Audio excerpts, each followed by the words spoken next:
ये आकाशवाणी रायपुर है। छत्तीसगढ़ी समाचार बुलेटिन के संग संगीता यादव के जय जोहार। अब सुनो आज के प्रमुख समाचार। फूड प्रोसेसिंग के क्षेत्र में उत्कृष्ट काम बर केंद्र सरकार ह कोंडागांव जिला के आदिवासी महिला मन ला सम्मानित करीन। मुख्यमंत्री ह पीएम किसान सम्मान निधि बर सबो जिला के कलेक्टर मन ला किसान मन के 100% केवाईसी कराए के दिन निर्देश। और सुकमा जिला में कोबरा बटालियन के कैंप में आज होए माओवादी हमला में सीआरपीएफ के 3 जवान घायल। जिला में 24 माओवादी मन ह करीन आत्मसमर्पण। अब समाचार विस्तार ले। फूड प्रोसेसिंग के क्षेत्र में उत्कृष्ट काम बर केंद्र सरकार ह कोंडागांव जिला के आदिवासी महिला मन ला सम्मानित करीन है। ये आदिवासी महिला कोंडानार ब्रांड के नाव ले कृषि खाद्य उत्पाद के निर्माण और बिक्री करथे। भारत सरकार के सूक्ष्म लघु और मध्यम उद्यम मंत्रालय डहर ले फूड प्रोसेसिंग के क्षेत्र में बढ़िया काम करैया माई लोगिन मन ला आज नई दिल्ली में सम्मानित करेगी। कृषि खाद्य उत्पाद के निर्माण और महिला उद्यमिता ला बढ़ावा दे बर एमएसएमई के केंद्रीय राज्य मंत्री भानु प्रताप सिंह वर्मा हा ए अवार्ड ला दिन। मुख्यमंत्री भूपेश बघेल हा ए अवार्ड मिले मा अपन खुशी जतैन। कोंडागांव के कलेक्टर पुष्पेंद्र मीणा हा बतैन की उड़ान महिला किसान प्रोड्यूसर कंपनी अचार, चटनी, मिल्क शेक, कुकीज, तिखुर, नारियल तेल संग 30 ले ज्यादा खाद्य सामग्री बना के ओला बेचे के काम करथे। ए कंपनी में 200 ले ज्यादा माई लोगिन मन ला रोजगार मिले हे। छत्तीसगढ़ संग देश भर में आज ले जिला विकासखंड और ग्राम स्तर में पोषण पखवाड़ा मनाए जात हे। एकर तहत आज पहली दिन राज्य में अलग अलग जगह ले पोषण जागरूकता बर सुपोषण रथ, पोषण साइकिल रैली और मोटरसाइकिल रैली निकाले गिस। ये पखवाड़ा 4 अप्रैल तक चलही। ए दौरान हर दिन आने आने गतिविधि के आयोजन कर व्यक्तिगत और सामुदायिक स्तर में पोषण संबंधित व्यवहार में बदलाव के प्रयास करे जाही। मुख्यमंत्री भूपेश बघेल हा पीएम किसान सम्मान निधि बर सबो जिला के कलेक्टर मन ला किसान मन के 100% केवाईसी कराए के निर्देश दे हे। एखर बर ओमन हा अभियान चला के 15 दिन में ए काम ला पूरा करे बर कहिन। मुख्यमंत्री हा कहिन कि अभियान के दौरान ऐसन सबो किसान जेखर बैंक के केवाईसी नहीं होए हे ओला पूरा कराए जाए। राज्य विधानसभा में आज मंत्री टीएस सिंहदेव हा मरवाही वन मंडल में मनरेगा के तहत गड़बड़ी के मामला में जिला पंचायत के तत्कालीन सीईओ संग 15 कर्मचारी मन ला निलंबित करे के घोषणा करीन। एखर पहली कांग्रेस विधायक गुलाब सिंह कमरोहा ध्यानाकर्षण सूचना के माध्यम ले ए मामला ला उठाइन। जवाब में मंत्री सिंहदेव हा स्वीकार करीन कि ए मामला के जांच में गड़बड़ी पाए गे हे और संबंधित अधिकारी मनु पर कार्रवाई करे जात हे। मंत्री के जवाब के बाद सत्ता पक्ष और विपक्ष के सदस्य मन हा दोषी अधिकारी मन निलंबित करे और उखर ले राशि वसूले के मांग राखिन। एकर बाद मंत्री सिंहदेव हा कहिन कि सदन के गरिमा, नियम के पालन और नियम के अनुसार कार्रवाई ले ही बनथे। ओमन कहिन कि सरकार के एक काम करे के सीमा है। ए मामला में सेवानिवृत्त डीएफओ और वर्ग ए के अधिकारी मन कौन तरह ले निलंबित करे जा सकथे। ओमन कहिन कि एसआईएफ या ग्रेड ए अधिकारी मनु पर कार्रवाई के मामला समन्वय बर भेजे जाही। मंत्री सिंहदेव हा सदन ला भरोसा देवैन कि बाँचे दोषी के खिलाफ कार्रवाई करे जाही। सुकमा जिला के चिंतागुफा थाना क्षेत्र स्थित एल्मागुंडा में कोबरा बटालियन के कैंप में आज भिन्या माओवादी मन हा हमला कर दिन। ए हमला में सीआरपीएफ के 3 जवान घायल हो गए हे। कोबरा बटालियन के 1 महीना पहले खोले गए कैंप ऊपर माओवादी मन हा दोषी बैरल ग्रेनेड लॉन्चर ले हमला करीन। जवान मन के जवाबी कार्रवाई के बाद माओवादी मन हा मौका जगह ले भाग निगिन। उहे जिला के किस्टाराम इलाका में 24 माओवादी मन हा आत्मसमर्पण करीन है। जिला के पुलिस अधीक्षक सुनील शर्मा हा बतैन कि ए माओवादी मन हा पोकटपल्ली कैंप में कोबरा बटालियन, सीआरपीएफ और जिला पुलिस बल के वरिष्ठ अधिकारी मन के आगू आत्मसमर्पण करीन। बीजापुर जिला में घलो भैरमगढ़ एरिया कमेटी के तहत एक मिलिशिया कमांडर है अतिरिक्त पुलिस अधीक्षक पंकज शुक्ला के आगू आत्मसमर्पण कर दिन।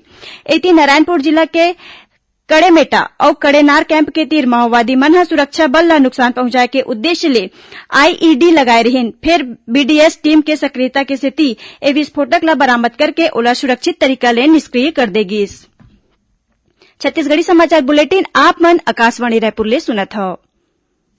छत्तीसगढ़ के खबर ले है आपकी वास्ता और खबर के विश्वसनीयता ले है हमार वास्ता। आकाशवाणी समाचार रायपुर के प्रादेशिक समाचार बुलेटिन के संगे संग हमार समसामयिक कार्यक्रम आप रेडियो के संग अपन मोबाइल में घलो सुन सकत हो। आकाशवाणी समाचार फेसबुक, ट्विटर और यूट्यूब में घलो हावय। हमार फेसबुक पेज हरे Chhattisgarh news on AIR, Twitter handle CGAIR news और हमार यूट्यूब चैनल हरे छत्तीसगढ़ AIR न्यूज। तो अब रेडियो के संगे संग आपके मोबाइल के माध्यम ले हम आप तक पहुंचत हन।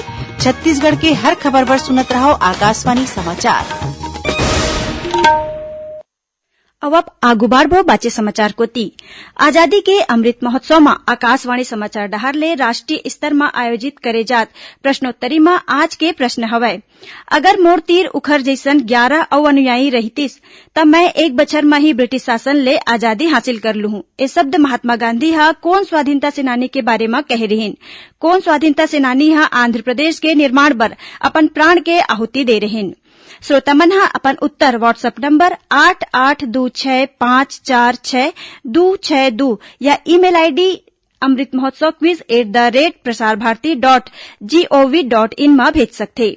ए प्रतियोगिता बर एक भाग्यशाली प्रतिभागी ला विजेता के रूप में चुने जाही और काली के समाचार प्रभात में विजेता के नाव के घोषणा करे जाही। भारतीय जनता पार्टी के प्रदेश अध्यक्ष विष्णुदेव साय हा आरोप लगाए है कि राज्य के कांग्रेस सरकार अपराधी और अपराध में अंकुश लगाए में पूरा तरह ले विफल हवय। एक ठिन बयान जारी कर श्री साय हा महासमुंद के घटना के उल्लेख करत कहिन कि राज्य में जब पुलिसकर्मी मन की हत्या करे जाथे तब ऐसे में आम मनखे कोन तरह ले सुरक्षित रही। ओमन कहिन कि राज्य में चाकूबाजी और हत्या के मामला संग नशा के कारोबार सरलग बाढ़त हे, जेला रोके खातिर कांग्रेस सरकार डहार ले कोनो ठोस कदम नहीं उठाए जाथे। श्री साय हा कहिन राज्य में अपराधी मल्ला पुलिस के डर नहीं है। राजधानी रायपुर में काली देर रतिया तेज रफ्तार कार के चपेट में आए ले एक झीन मनखे के मौत हो गए। उन्हें एक झीन लइका संग 16 लोगन हा घायल हो गए है। पुलिस हा आरोपी कार चालक ला गिरफ्तार कर ले है। खबर के मुताबिक पुरानी बस्ती थाना इलाका में नशा के हालात में कार चलात एक झीन मनखे हा एक के बाद एक करीबन 5 कार ला टक्कर मारिस। ए दौरान 17 लोगन हा घायल हो गए, जेमा ले एक झीन मनखे के इलाज के दौरान मौत हो गई। उती राजनांदगांव जिला के घुमका थाना क्षेत्र स्थित मुड़पार रद्दा में तेज रफ्तार कार के चपेट में आए ले मोटरसाइकिल सवार 2 लोगन के मौत हो गई। उन्हें यही जिला के चिचोला में एक ठिन मोटरसाइकिल हा अनियंत्रित हो गई। पुल ले झूरा नदी में गिर के एक झीन युवक के मौत हो गई। खैरागढ़ उपचुनाव पर अभी नामांकन पत्र भरे के प्रक्रिया चलत है। अब तक एक जिन अभ्यर्थी है नाम निर्देशन पत्र दाखिल करे है। उन्हें निष्पक्ष और शांतिपूर्ण मतदान कराए बर जिला के अधिकारी मन ला नोडल अधिकारी नियुक्त करके जिम्मेदारी सौंप दे गए है। नामांकन पत्र 24 मार्च तक भरे जा सकही। माइलोगिन मतदाता मन के भागीदारी बढ़ाए बर ए विधानसभा क्षेत्र में संगवारी मतदान केंद्र बनाए गए है, जिहां सिर्फ माइलोगिन मन हा मतदान दल में काम करही और माइलोगिन मन ही मतदाता होही। उन्हें खैरागढ़ उपचुनाव ला देखत जिला में लागू आचार संहिता के सेती नवरात्रि पर्व के मौका में लगैया मेला के आड़ में राजनीतिक गतिविधि ले जुड़े आयोजन या कोनो तरह के प्रचार प्रसार में जिला प्रशासन हा रोक लगा दे है। खबर के मुताबिक खैरागढ़ उपचुनाव पर 12 अप्रैल के मतदान होही। अखिल भारतीय आयुर्विज्ञान संस्थान एम्स रायपुर में अब हरेक मंगलवार के मंझनिया 2:30 बजे ले संझा 5 बजे तक ग्लूकोमा के रोगी मन बर विशेष क्लिनिक आयोजित करे जाही। एम्स के निदेशक professor doctor Nitin M Nagarkar हा बताइन कि ए मरीज मन ला एके संग इलाज के सुविधा देवाए बर विशेष क्लिनिक शुरू करे गए है। आखिर में प्रमुख समाचार एक घाव फिर। फूड प्रोसेसिंग के क्षेत्र में उत्कृष्ट काम बर केंद्र सरकार हा कोंडागांव जिला के आदिवासी महिला मन ला सम्मानित करेन। मुख्यमंत्री हा पीएम किसान सम्मान निधि बर सबो जिला के कलेक्टर मन ला किसान मन के 100% केवाईसी कराए के दिन निर्देश। और सुकमा जिला में कोबरा बटालियन के कैंप में आज होए माओवादी हमला में सीआरपीएफ के 3 जवान घायल। जिला में 24 माओवादी मन हा करेन आत्मसमर्पण। एकरे संग छत्तीसगढ़ी समाचार बुलेटिन इहे सिरावत है। जय जोहार।